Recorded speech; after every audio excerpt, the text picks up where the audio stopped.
तुम्हाला माहीत आहे का, प्रभू श्रीरामांनी आयुष्यातील सर्वात मोठा त्याग युद्धात नाही पण शांततेत केला.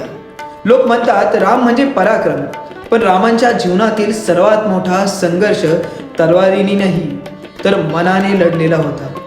राज्य परत मिळालं, प्रजा खुश, अयोध्या सुवर्ण काळात, पण त्यांच्या हृदयात एक वेदना जी फार कमी लोकांना माहिती आहे. ते वचन जे त्यांनी स्वतःच्या सुखापेक्षा मोठं मानलं, ते वचन ज्यामुळे त्यांना स्वतःपासून दूर जावं लागलं, ते वचन ज्यानं दाखवलं की नेता बनणं म्हणजे स्वतःला बाजूला ठेवणं. सीता ही त्यांची ताकद, त्यांचा श्वास, पण प्रजेसाठी, न्यायासाठी, राजधर्मासाठी रामांनी स्वतःच्या आनंदाचा त्याग केला. ही कथा फक्त इतिहास नाही, ही आजची शिकवण आहे. सत्यासाठी कधी कधी सर्वात मोठी किंमत म्हणजे आपलेच भाव, आपले स्वप्न चुकवतात. जय जय श्रीराम.